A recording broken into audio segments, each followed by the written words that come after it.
Chef des territoires, on reviendra sur le discours d'Emmanuel Macron hier à la Sorbonne où il a délivré sa vision de l'Europe. On va en parler tout de suite avec notre invité Olivier Faure, nous rejoint. Merci.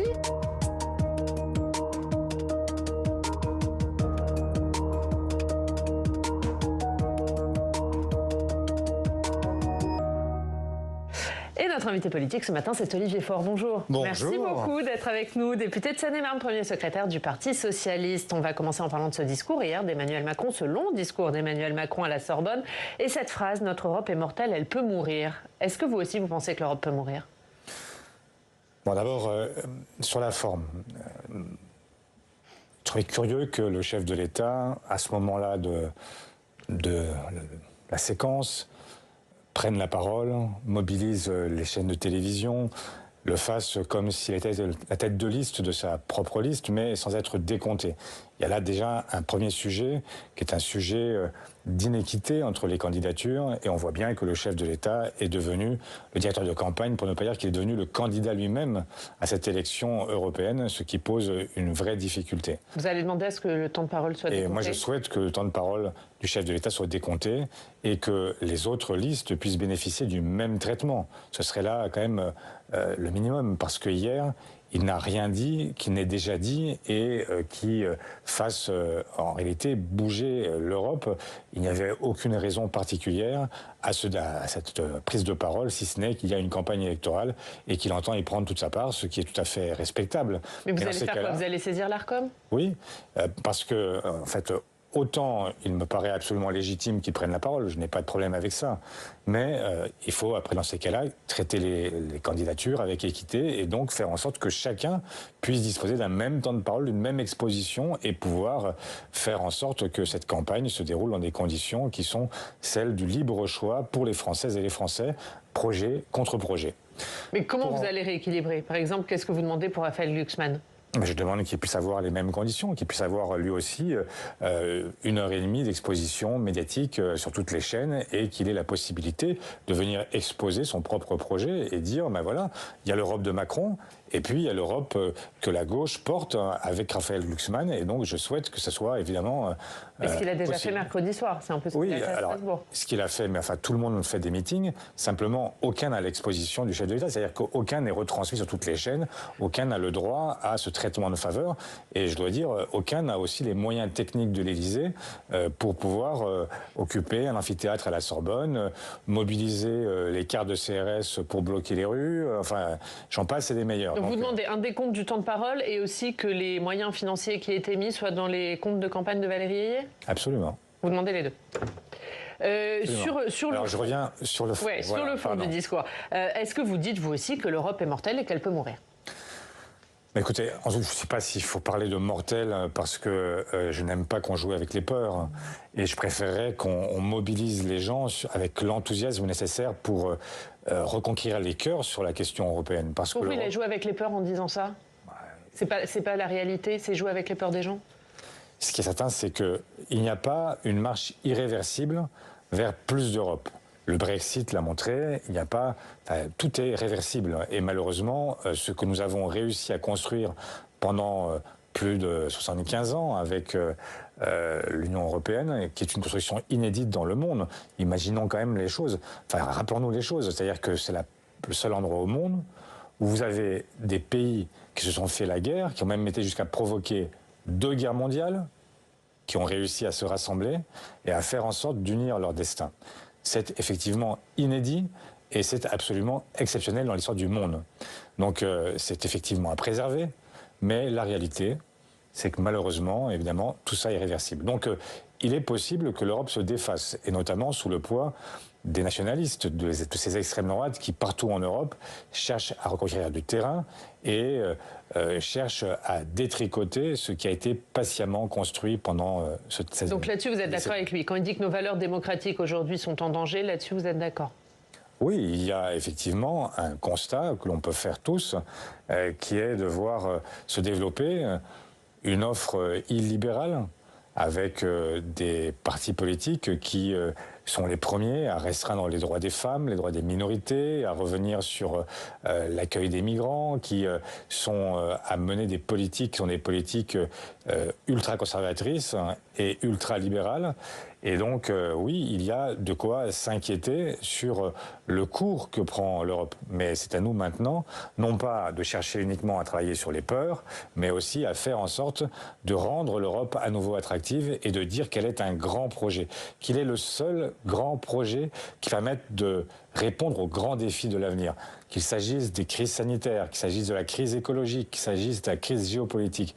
Comment pouvons-nous y répondre autrement que par le rassemblement de nos forces à l'échelle continentale et faire en sorte que nous puissions entraîner derrière nous le monde. Je pense à la question climatique par exemple. Évidemment, nous ne sommes pas les seuls à l'origine de l'Anthropocène, mais la réalité, c'est que si l'Europe ne prend pas les devants, si elle n'est pas l'instrument de cette reconquête historique sur le climat, eh bien rien ne se passera. Et ce n'est pas le cas aujourd'hui. Emmanuel Macron, est-ce qu'il a contribué à réveiller l'Europe? Je reprends votre slogan.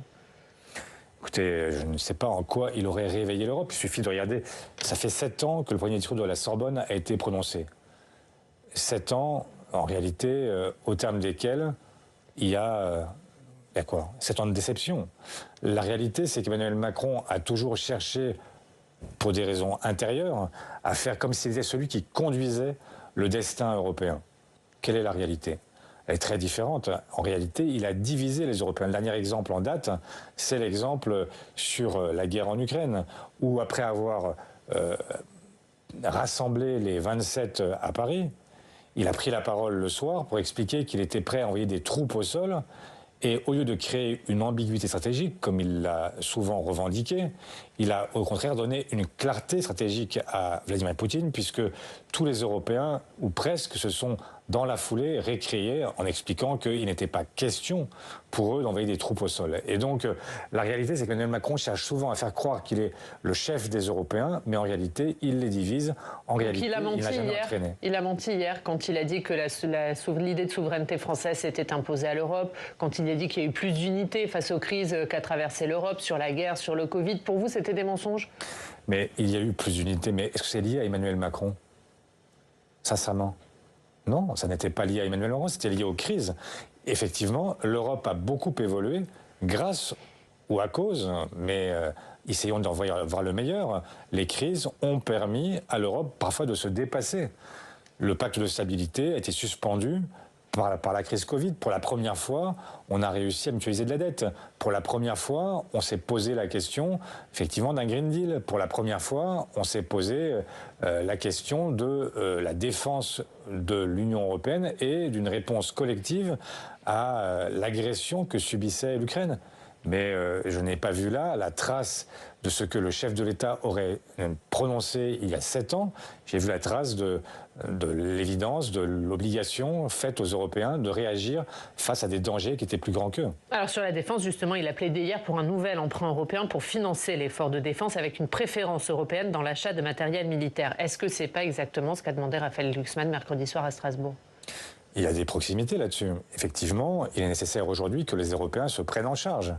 Est-ce que nous pouvons encore très longtemps dépendre exclusivement du parapluie américain? Alors même qu'on sait qu'en novembre, il y a une élection américaine qui pourrait conduire au retour de Donald Trump.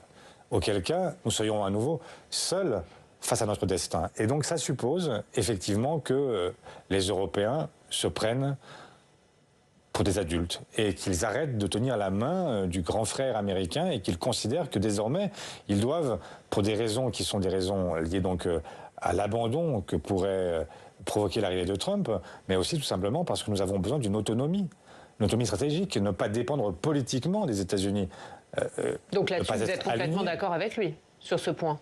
Sur l'objectif d'une Europe qui soit une Europe qui se prenne en charge par elle-même, oui, là nous sommes effectivement en accord sur l'objectif stratégique qui devrait d'ailleurs être partagé par toutes et tous.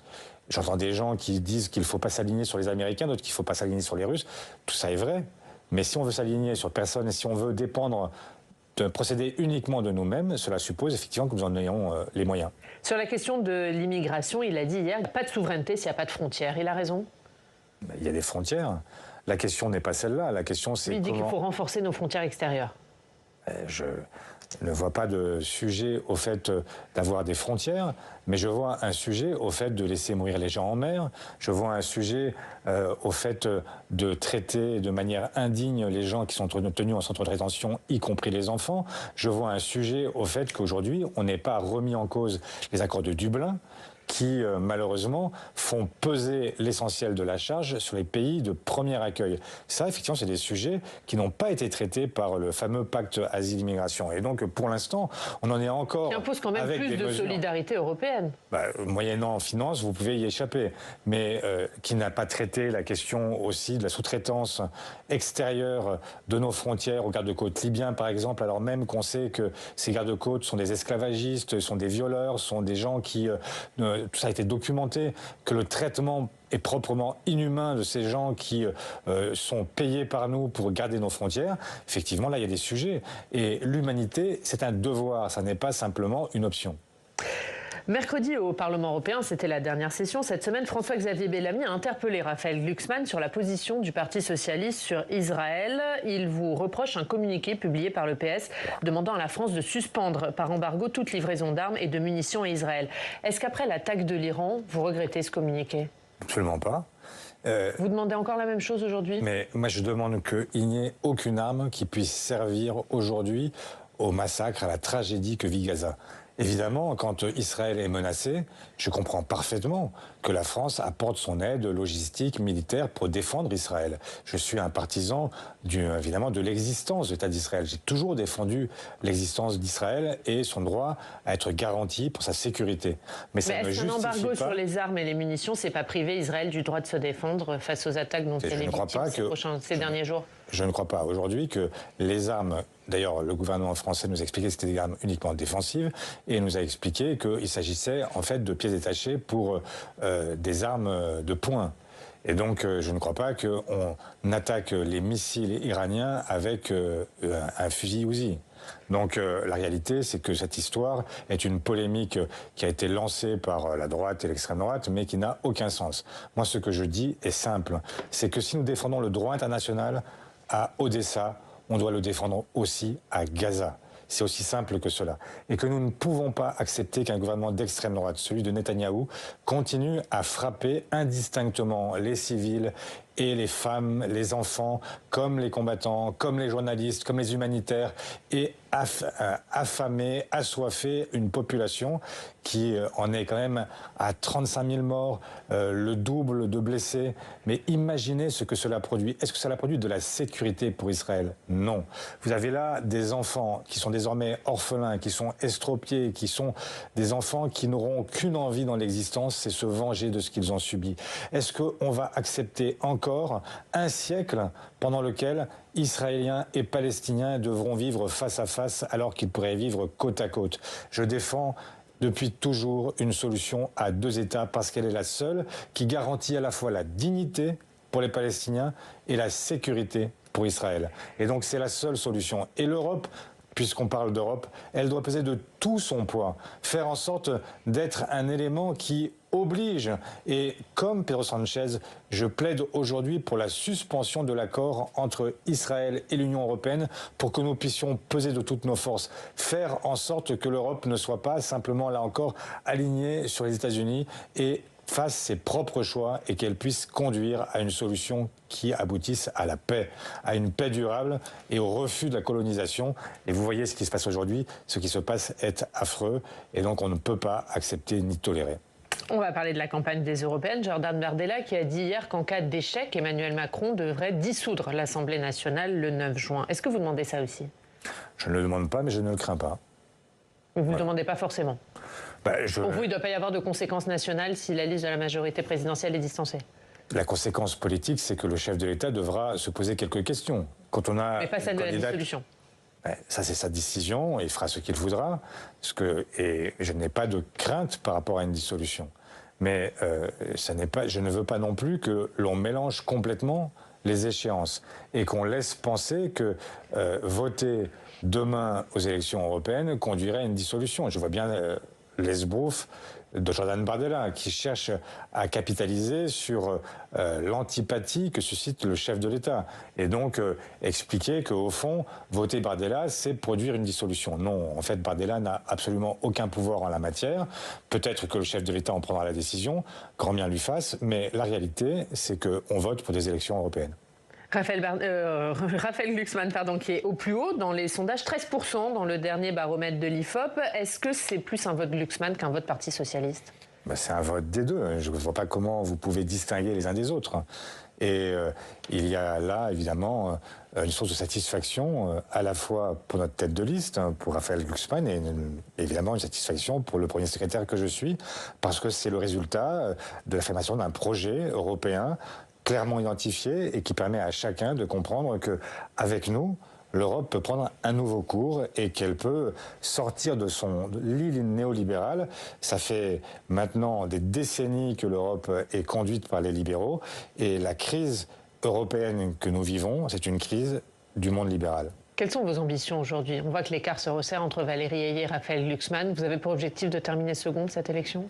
L'objectif, c'est de faire le mieux possible. C'est quoi le mieux possible? Je ne donnerai pas d'objectif parce que ce serait se mettre dans une situation où vous commenteriez uniquement les objectifs et non pas le résultat. Donc moi je veux qu'on commente le résultat le 9 juin.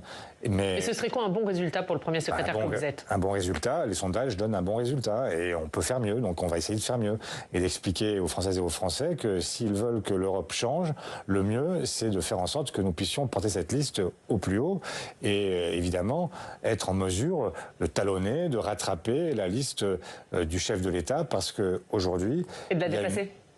Aujourd'hui, il y a une évidence au fait qu'il n'apporte rien au débat européen. Et qu'il y a besoin, au contraire, de la deuxième force au Parlement européen. Il y a d'abord la droite conservatrice, le PPE, qui est avec les Républicains, et puis la deuxième force au Parlement européen, c'est les socialistes européens. Et donc nous sommes la seule force en mesure de passer devant le PPE, et donc d'obtenir demain la présidence de la Commission, et reconnaissez que ça n'est pas la même chose d'avoir Jacques Delors comme président de la Commission ou d'avoir Ursula von der Leyen. Et donc moi je préférais que ce soit Nicolas Schmit qui est notre candidat à l'échelle continentale. Pour vous, Jordan Bardella a déjà gagné cette élection? Non, il a gagné, il ne gagnera pas cette élection. La France n'est pas le seul pays qui vote. Donc dans les 27, il y aura... Mais en France, il la gagnera? Il est vraisemblable qu'il soit le premier. Mais il est vraisemblable aussi que, et j'espère que ce sera l'occasion d'un réveil, après avoir réveillé l'Europe, il faudra réveiller la France, et se dire que la seule possibilité de vaincre l'extrême droite en 2027, ce sera avec la gauche. La droite libérale est aujourd'hui dans une difficulté que chacun a bien comprise, avec un parti Renaissance qui est autour de 17%. Chacun a compris que seule la gauche est en mesure demain d'affronter l'extrême droite et donc il faut la renforcer maintenant. Raphaël Glucksmann, dans ses discours de campagne, a une ligne très claire de rupture avec la France insoumise. Est-ce que vous allez vous en inspirer pour la suite? Il a une ligne très claire avec les positions de Jean-Luc Mélenchon. Et je crois que nous avons été nous-mêmes très clairs. Et pas seulement sur le 7 octobre, nous l'avons été à d'autres reprises. Nous avons alerté, y compris Jean-Luc Mélenchon, en lui disant une coalition, ça ne peut pas être l'alignement sur un seul. Ça ne peut pas être je décide, vous exécutez. Ça n'existe pas. Dans une coalition, on respecte chaque membre de la coalition et on cherche à en respecter le centre de gravité. La réalité, sur la question européenne et internationale, si on prend la liste socialiste et la liste écologiste, la réalité, c'est que le centre de gravité, il est très européen. Le centre de gravité, il est aussi en faveur de la défense de la démocratie, où qu'elle soit en danger aujourd'hui dans le monde. Eh bien, si on ne respecte pas cette ligne-là, on ne peut pas réunir une coalition. Et donc, moi, je souhaite une coalition qui soit respectueuse de ce que sont, en fait, les desiderata de l'opinion publique de gauche et que nous puissions faire en sorte d'avancer sur des bases qui soient claires et qui soient celles qui peuvent rassembler. Est-ce que clairement, vous dites, si Raphaël Glucksmann est en tête le 9 juin, en tête des forces de gauche, il faut recomposer la NUP autour du PS? Mais moi, je ne dis pas autour de qui que ce soit. Je dis qu'une coalition, c'est une coalition qui doit respecter chacun de ses membres. Et donc, il ne s'agit pas de procéder par ce que nous avons souvent fait, avec une volonté hégémonique.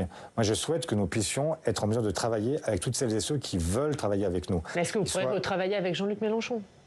Jean-Luc Mélenchon, à la condition qu'il accepte de se placer sur une ligne qui est celle qui est la ligne majoritaire. Si la ligne, qui n'est pas la sienne. Si demain, oui, donc s'il renonce à plaider aujourd'hui pour le renoncement en Ukraine en acceptant de considérer que sur nos frontières extérieures, les frontières de l'Ukraine, eh bien, nous avons là le destin de l'Europe qui se joue, pourquoi pas? Mais ça supposerait qu'il change beaucoup. Et vous savez très bien qu'il ne le fera pas. Je sais très bien qu'il ne le fera pas. Donc ça veut dire qu'il faudra acter la rupture avec Jean-Luc Mélenchon? Ça veut dire que depuis un certain nombre de mois, il y a une rupture qui a été annoncée, en espérant que ça le fasse changer, bouger. C'est l'inverse qui se produit. J'observe qu'aujourd'hui, Jean-Luc Mélenchon ne fait pas campagne contre la droite et l'extrême droite, il fait campagne contre Raphaël Glucksmann. Ça dit aussi quelque chose de sa volonté. Sa volonté n'est pas de faire gagner la gauche, elle est de s'assurer d'un leadership durable sur la gauche. Ça n'est pas le bon choix. Moi, ce que je souhaite, ce n'est pas de faire la guerre à la gauche, je souhaite faire gagner la gauche face à la droite et l'extrême droite. Et donc, vous remarquerez que dans cette campagne, je ne cherche pas à chaque fois à aller pilonner ceux qui sont nos partenaires d'hier et volontaires et potentiellement de demain, mais à faire en sorte de dire quelle est la direction que peut prendre la gauche et comment elle peut l'emporter demain avec celles et ceux qui y sont prêts. Deux autres questions d'actualité. Olivier Faure, lundi aura lieu à l'Assemblée le débat sur les finances publiques et sur le programme de stabilité. Est-ce que le Parti socialiste a prévu de déposer une motion de censure? Non, nous n'avons pas prévu de déposer une motion de censure, mais nous allons dire notre fait au chef de l'État. Parce qu'il y a là, aujourd'hui, une forme d'inconséquence. Voilà des gens qui viennent maintenant plaider des économies, mais qui sont au pouvoir depuis combien de temps? Depuis 7 ans. Bruno Le Maire qui nous dit « Ah, je découvre d'un seul coup qu'il me manque 10 milliards cette année et puis 20 milliards l'année prochaine. » Mais Bruno, t'étais où pendant 7 ans? Qu'est-ce que t'as fait? Mais Bruno, cet argent qui me manque, tu te rends compte que c'est toi qui l'as donné aux plus grandes fortunes? Que c'est toi qui as multiplié les cadeaux, qui a privé l'État de 50 milliards par an? Alors Bruno, il faut se réveiller. Il faut effectivement maintenant se poser les bonnes questions. Est-ce qu'on doit aller piquer dans la poche des Français les plus modestes et réformer l'assurance chômage et priver les malades d'une part de leurs droits en doublant les franchises médicales? Est-ce que c'est sérieux tout ça? Moi, je dis qu'il y a là un problème. Le problème, c'est qu'on a privé l'État français de 50 milliards par an, et puis par ailleurs, on a aussi été dans une situation où nous aurions pu aller chercher l'argent des super profits, de ces gens qui ont profité de la crise sanitaire pour faire de l'argent. Je pense par exemple à Sanofi, qui n'a pas trouvé le vaccin et pourtant qui s'est beaucoup enrichi pendant la crise sanitaire et qui maintenant licencie en masse. Mardi prochain, il y aura un rassemblement devant Sanofi parce qu'ils sont en train de licencier toutes les équipes de recherche et développement. Alors même qu'ils touchent le crédit impôt recherche. Il y a quelque chose qui ne va pas. Donc il est temps, effectivement, qu'on prenne nos responsabilités et que Bruno les prenne aussi et que Bruno se dise oui, peut-être que là j'ai un peu déconné, donc je vais... Mais ça veut dire quoi, prendre ses responsabilités? Démissionner? Il peut démissionner s'il veut, mais surtout... Mais vous ne demandez pas forcément cette démission? Les démissions ne servent pas à grand-chose si c'est pour remplacer Bruno par Bruno bis. Donc moi, je préférais que Bruno se réveille et Bruno se dise « Oui, j'ai déconné pendant 7 ans et donc maintenant, je prends le taureau par les cornes et le taureau, en l'occurrence, je vais chercher l'argent là où il se trouve. Et l'argent, il se trouve là où il y a des profiteurs de crise, des profiteurs de guerre, des gens qui, à chaque fois que c'est possible, utilisent le malheur des autres pour pouvoir s'en mettre plein les poches. Une dernière question, Olivier Faure, puisque la réforme des retraites revient sur la table avec cet accord qui a été signé entre la direction de la SNCF et les syndicats pour permettre aux agents de la SNCF un départ avant l'âge légal de la retraite. Est-ce que pour vous, ce combat contre la réforme des retraites, il est derrière vous ou est-ce que vous allez relancer des initiatives pour revenir sur cette réforme? Mais il n'est pas derrière nous. En fait, voilà pourquoi on aurait plaidé pendant plusieurs mois, pendant un trimestre complet contre cette réforme et que maintenant on considérerait que tout ça est derrière nous, que c'est passé et que tout ça va très bien. Mais comment alors? Comment vous allez lutter contre cette réforme? Là, il y a un accord qui est passé entre la direction de la SNCF et le monde syndical, je m'en félicite. Mais je souhaiterais que ça ne se limite pas à la SNCF. Je souhaiterais qu'on puisse effectivement revenir à cette réforme, faire en sorte que... Mais donc pas avant 2027 pour les métiers... Parce que là, ça fait 1 an qu'elle a été promulguée, vous avez des moyens d'agir, désormais. Oui et non. En fait, vous savez très bien que malheureusement, nous avons cherché à déposer un référendum d'initiative partagée, qu'il a été retoqué par le Conseil constitutionnel, qui considère que sur cette question-là, on ne peut pas déposer. Donc, on est un peu démunis. Alors, on essaye de le faire par le biais de propositions de loi, mais là, il y a l'article 40 qui s'oppose à nous. Donc, nous sommes effectivement dans une situation où nous devons dire aux Françaises et aux Français, si vous souhaitez vraiment que cette réforme soit abrogée, la meilleure façon de le faire, c'est de voter pour la gauche en 2027. Merci Olivier Faure. Merci beaucoup d'avoir été notre invité ce matin. On revient sur le discours du chef de l'État tout de suite dans le Club des Territoires.